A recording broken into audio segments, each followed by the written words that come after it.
What up? T-Bob here. And Jake as well. And look at you. You done stumbled upon little OTB Saints, where we bring you all the latest black and gold coverage. Who are the Saints going to draft? Who's going to be their quarterback? What does the salary cap look like? All that information and more. Hope you enjoy it. Like, subscribe. T-Bob. Yo. How are we feeling about the Carfax right now?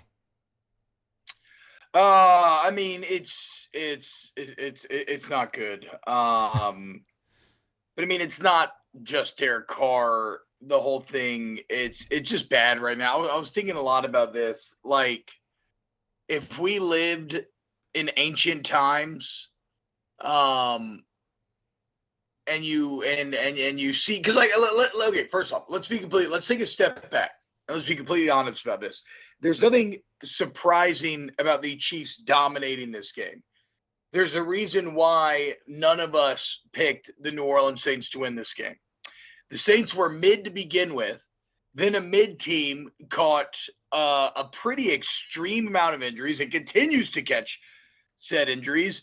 And then you have to go into what many NFL players say is the hardest road environment in the league, the craziest crowd in Arrowhead, against an undefeated Chiefs team that is the dynasty of our era. Like, you already were a bad team. If you were going to win this game, that was going to be the surprising thing. What I saw last night, nothing was surprising. And it sucks. And it sucks because it's almost like the football gods want Dennis Allen and the Dennis Allen era to fail. That's kind of what I was getting at earlier. If this was ancient times, people would be taking to the streets and preaching on the corners about how, look at all of these injuries. These are signs of God's displeasure. Allen is not the man to lead us. And he calls for revolution and whatnot. So it's, in my mind, it's not surprising, but it sucks. And now the entire season is on the line Sunday in the Dome against the Bucs. And then you got to turn right back around. And 5 days later, you got the Broncos. It's and it's so clear, Jake, like, this is an offense that will not work if you can't throw the ball, or excuse me, if you can't run the ball. And of course, because this is an offensive line that is very suspect in obvious passing downs, with a quarterback that even with a defensive offensive line can be suspect in obvious passing downs. It's like we talked about, Derek Carr is never going to win you anything by himself. Now, that's not to say he can't engineer a late drive. That's different. I'm talking about, like, over the course of a game, he's not just going to lift you up and win. If you give him a good support, allow him to work off of play action, yeah, he could be pretty good. But he's limited, and he's limited if he has to be the guy. And in the context of the Saints team, like, without Taysom Hill, that running game, for whatever reason, just cannot get going. And if that can't get going, you don't stand a chance. Because this O-line and Derek Carr cannot and will not ever be able to stand up under pressure when the other team knows you're about to have to throw it. Yeah, and it's almost like he's too old, he's too veteran. He gets, and I know you're going to say he's 18th highest paid, but still, like, he gets paid too much for that to be the case, to not be able to do something on his own. But you're also right when you say if you're not running the football, like, he is not going to go get you out of a bad situation. And you take a look at last night, and there was a couple of bad situations. Like the first interception, like, that can't happen. That can't happen. That looked like a rookie quarterback that was panicking on his back foot. Maybe he's trying to throw it out of bounds. Maybe he was still in the pocket and just throws it up for grabs. Like, those are things, that's non-negotiable. Like, that can't happen when you've got a quarterback that has a decade plus in the NFL. Like, you can't go in that environment, an environment that he knows very well. He's probably played in there as much as anybody in the NFL, being a longtime Raider, and think that you can just throw it up and then come back from that. Like, those are the things that make me frustrated, like, when I watch it. I mean, yeah, I don't know. When I watch it, again, I have no great expectations for Derek Carr. You can hand wave away the 18th thing, but it is what it is. It's what you're paying for. I mean, but he was like 13th or 12th or 13th when they paid him. There just happened to be like 6 guys after him. Yeah, but I mean, they're taking that into account when you sign that deal. Like you're projecting forward in the market. All that plays into it. It doesn't matter though. It's like the who Derek Carr is obvious, right? So I don't have some sort of unrealistic expectation that he's just going to be able to put this team on his back and make them be great. This team has to the offense has to start with being able to run the ball. It's that simple. And right now, I don't know why exactly. And it's probably not as simple as reducing it just down to Taysom Hill. But I mean, the sample size that we have, when you don't have Taysom, you cannot stay on schedule. You cannot stay ahead of the chains. You're getting to third and longs. And again, like we're talking about, third and long is just a death knell for this team. And maybe it's more of a function of opponent, because a team has Jalen Carter, a team has Chris Jones. And so maybe they're just like especially well suited with two of the best interior guys, if not the best in the entire league, to exploit you. But I mean, bro, and at the end of the day, I mean, everybody's hurt. Like, did we really think that a New Orleans Saints team with a 2-page injury report was going to go into Arrowhead and beat the Chiefs on Monday Night Football? Like, that's crazy.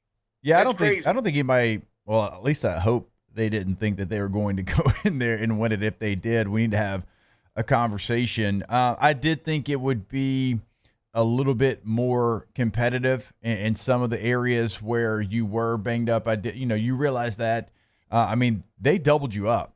They gained 460, you gained 220. Like, those things are still a little surprising. Bro, you had 15 carries for 46 yards. Yeah, and it looked like it. And they were like, it just like they were trying to run outside zone, but Alvin was cutting it back inside. It's like, you don't have anything inside. Your guard and center right now are off the street. Like, you can't cut that there. Like, that was a little bit surprising. So that that's going to fall on the running back a little bit. I'm not saying there was a ton of room outside, but you could tell they were trying to run outside zone, but they kept cutting it back. But I mean, 460 to 220, and also you didn't get Chris Olave involved at all. Like, you didn't even like whisper his name into the night. No, I mean, again, the Saints they were a mid team to begin with, right? And by mid, I mean like legitimate mid, like maybe like around 500 NFL team probably to begin with. If everything goes perfect for that team and you get good injury luck and some guys perform what it felt like at first, if everything goes perfect for that team, maybe you do end up finding your way to like 10 wins in a playoff, right? That's like the best case scenario. Unfortunately, Jake, I feel like we're kind of seeing the worst case scenario take place, where it's like, what happens if you have a team that is already deeply flawed and then you exacerbate all the flaws with injury? Okay, the O-line, frontline starters are already bad and thought to be some of the worst in the NFL. What if multiple of them got injured, including the best player? Okay, Taysom Hill is suddenly this straw that stirs the offensive drink and makes everything work with the different personnel looks, different ways you can use them, sort yardage situations, threat of the pass. You finally got Hill into the exact kind of vision that Sean Payton had for all those years ago. And what happens? He immediately gets hurt. Let's just basically hurt everybody defensively. Peyton Turner, you finally got a sack, forced fumble, you're hurt. It's just like it just feels so obvious why it looks the way that it does to me. Already a deeply flawed team, all the flaws exacerbated by injury. Now, the season is still not over. Not that I have a lot of hope going forward after the 3 losses in a row, but it does all come down to Sunday. I mean, against the Bucs in the Dome, the entire season is on the line. You now have a short week after Monday Night Football on the road to come back and try to figure out some way to pull off an in-division win, which, those games always do tend to be closer. But who knows if you'll even have Derek Carr for that game. And I don't think Carr is good, like I said. But I might be wrong about this, Jake. I don't think Hainer or Rattler are going to look any better behind this line. and in this system. Oh, I mean, Maybe if Rattler's Taysom comes probably back like healthy, dude, Rattler probably thinks this is like the best offensive line in the world after what he was behind. But I get your point. Look, I get what you're saying. But I'm going to be fascinated to see how those young cats do if they're thrown in and have to play a full game in this game. Maybe I'm wrong. Like, I would love to be wrong, and I'd love for the Saints to hit on one of those phenoms where a guy just gets going, and it's like, oh my God, where's this coming from? But if you think Carr feels bad, I actually bet these younger guys feel a bit worse. But if nothing else, it would be exciting, right? Especially maybe a Rattler, because he feels like he potentially represent more of the future even than a Hainer. But who knows? Last night was depressing. Nothing was surprising. But at the same time, the season's not over. The final stand game, I still believe, is coming up this Sunday. Yeah, and sure, they had injuries, and you're right, the roster wasn't set up to be able to take those, but it is frustrating when you look up and the Kansas City Chiefs go get Kareem Hunt off the street, Juju Smith-Schuster off the street, and they replace their stars with former stars of theirs that were stars like 7 years ago, and they come in there and they play that well. It's just an organization that's got a culture right now that they can have an injury and go get somebody in Kareem Hunt that looked bad with the Browns a year ago, and now he looks like prime Kareem Hunt when he was with the Chiefs. Like Juju Smith-Schuster, like he hasn't played like that since Moby Dick was a minnow, and he goes out there and he looks like a star. Like that is just a good culture. They find a way. They've got the quarterback that can put these players in a really good position to succeed. So even a team like that has injuries, they just find a way. Yeah, but they have Andy Reid and Patrick Mahomes. You have Dennis Allen and Derek Carr. I know, and that's the issue. Do you expect a Pinto to beat a Porsche in a don't, race? Don't roll into the season with a Pinto. What? I just hate that they roll into the season with the Pinto and tried to make us believe like it was going to be anything other than a Pinto. That's because they are. Look, make no mistake, the Saints are in like a soft reset here, right? They have been completely apathetic with free agency, trades, all of that. It's funny, after a game like this, you're like, you know what, let's actually not trade for Devontae Adams. Like, and it almost does feel like the Saints have a bit of that, like, a receiver's not the issue. We're not going to sink any more cost into this team as we reset. You're going to kind of either make it or you're going to fail. And if you fail, then we get a good draft pick and we try to move from there. The only thing that does disappoint me, probably the most disappointing part about the team thus far to me, is that I really still do believe in Clint Kubiak. Like, I think he's a badass OC, and I think it's a real bummer if you're not going to get to see at some point this year. Hopefully you'll get healthy, and even if it's at the end, like, I don't know what it means for the future, but, like, it'd be a real bummer if we never got to see Clint Kubiak with a more healthy team to bring to bear, because what he was overcoming even in the first couple of weeks was really fantastic. It's just, God, it sounds dumb, but whenever Taysom's out, they can't make anything work. It doesn't feel, and I know it's not that simple. It's more about just the O-line being bad and getting beat, and they're just kind of, it's obvious. It's easier to stop Kamara when that's like all you're worried about, and maybe it is the fact that because you only have 4 weapons and you take one away, it could be any of them, but that's 25% of your weapons gone. So of course things look bad, but like, it's just, if they don't have him this year, it just none of it works. And here's the problem. And I'm not even blaming the Saints because Taysom is a unicorn, but when you base your offense and a lot of things that you do off one player that you don't have at least a great value version of, like, you can fall into this. And I don't know who the great value version of Taysom is. We talk about it all the time, and we joke about Tommy Stevens, but like, I don't know how you get away from that, because it is difficult, because he does make you better. But this is what you fall into when somebody who's had a ton of injuries in his career, college and pros, goes down, and you don't have another guy that can do some of the things that he did.